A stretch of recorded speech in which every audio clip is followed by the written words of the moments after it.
Dimensional analysis. இது வரைக்கும் நம்ம என்னெல்லாம் பார்த்தோம்னா ஃபிசிக்கல் குவான்டிட்டினா என்ன, அதை எப்படி ரெப்ரசன்ட் பண்ணலாம், வெக்டார், ஸ்கேலார் அப்படின்னு, யூனிட்ஸ்னா என்ன அப்படின்னு பார்த்தோம். இன்னைக்கு டைமென்ஷனல் அனாலிசிஸ் அப்படின்னா என்ன, அது எதுக்கு யூஸ் ஆகுது, அதுக்கு முன்னாடி யூனிட்ஸ்னா என்ன, டைமென்ஷன்ஸ்னா என்ன அப்படின்றத பார்க்கணும். இப்போ யூனிட்ஸ் நேரத்துக்கு பார்க்கும்போது ஒரு மாஸோட யூனிட் என்னன்னு சொன்னோம், கிராம். அதை வந்து நீ கிலோகிராமில் சொல்லலாம், மில்லிகிராமில் சொல்லலாம், கிராம்லையும் சொல்லலாம். எப்படி சொன்னாலும் வி ரெப்ரசன்ட் த மாஸ்.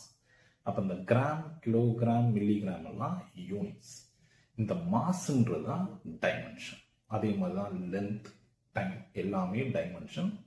அதை ரெப்ரசன்ட் பண்ணுற எல்லாமே யூனிட்ஸ். ஸோ இப்போ இந்த டைமென்ஷன் அனாலிசிஸ் எதுக்கு நம்ம பண்ணணும் அப்படின்னா, நம்ம ஒரு ஃபார்முலா, அதாவது டிரைவ்டு ஃபிசிக்கல் குவான்டிட்டியை வந்து டிரைவ் பண்ணோம்னா இந்த ஃபார்முலா தப்பா இல்லையா அப்படின்னு நம்ம கன்ஃபர்மேஷன் பண்ணுறதுக்காக முக்கியமாக டைமென்ஷன் அனாலிசிஸ் பண்ணலாம்.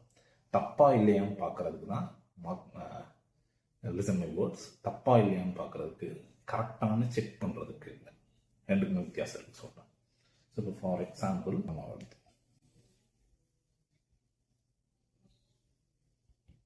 Final VI + 80. ஸோ இதில் வெலாசிட்டின்றது நமக்கு எல்லாத்துக்குமே தெரியும், மீட்டர் பர் செகண்ட், அதோட யூனிட். ஸோ நம்ம 3 டைமென்ஷனல்ஸ் இருக்குது இப்போ பேசிக்காக நம்ம யூஸ் பண்ணுறது. ஃபர்ஸ்ட் ஒன் வந்து இப்போ மாஸுக்கு எம், லென்த்துக்கு எல், டைமுக்கு வந்து டி. ஸோ இது இப்போ இந்த ஃபார்முலா பண்ணும்போது இப்போ velocity is equal to metre per second. அப்போ அதோட டைமென்ஷன் என்ன வரும்னா லென்த் பர் டைம். இப்போ இந்த ஃபார்முலாவை கன்சிடர் பண்ணிப்போம். வி ஃபைனல் என்ன,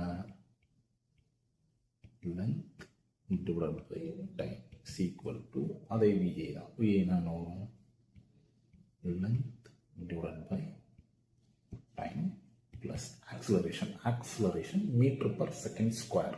அப்போ மீட்டருக்கு லென்த், டைமுக்கு டி ஸ்கொயர், அண்ட் டீன்றது இங்கே இருக்காங்க. அப்போ இந்த டீயும் இந்த ஸ்கொயரும் கேன்சல். ஸோ இது அப்போ லெஃப்ட் ஹேண்ட் சைடு நமக்கு length by time, right hand சைடும் length by time plus length by time. இப்போ இது ஆட் பண்ணிங்கன்னா 2 length by time. But dimension அனாலிசிஸில் நம்ம கான்ஸ்டன்ட்டை நம்ம வந்து கேர் பண்ணிக்க மாட்டோம். ஸோ லெஃப்ட் ஹேண்ட் சைடும் நமக்கு ரைட் ஹேண்ட் சைடும் ஈக்குவலாக இருக்குது. ஸோ இந்த ஃபார்முலா தப்பு இல்லை, கரெக்டுன்னு நம்ம சொல்லுவோம். ப்ரிசைஸாக கரெக்டுன்னு இல்லை, இது தப்பான ஆன்சர் இல்லை அப்படின்னு தான் சொல்லலாம். ஏன்னா இப்போ இன்னொரு ஃபார்முலா இருக்குது, proposition length x is equal to half AT square. இதை எடுத்துக்கிறேன். இப்போ இதில் நான் வந்து ஹாஃப் வந்து மென்ஷன் பண்ணாமல் இந்த ஃபார்முலாவை AT ஸ்கொயர்னு வச்சுக்கிறேன். சரியா? இப்போ எக்ஸ் என்ன, லென்த் என்றது என்ன, லென்த் பை டி ஸ்கொயர். அப்போ இது கேன்சல். ஸோ லெஃப்ட் ஹேண்ட் சைடும் ரைட் ஹேண்ட் சைடும் ஈக்குவலாக இருக்குது. But x is equal to AT square கரெக்டான ஃபார்முலா கிடையாது.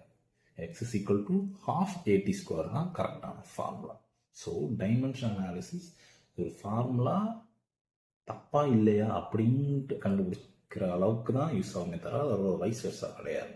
அது டைமென்ஷன் அனாலிசிஸ் ரெண்டு சைடும் டைமென்ஷனல் ரெண்டுமே ஈக்குவலாக இருந்தால் அந்த ஃபார்முலா கரெக்டுன்னு அர்த்தம் இல்லை. இது வந்து √2 somewhat it's a correct answer, அவ்வளோதான்.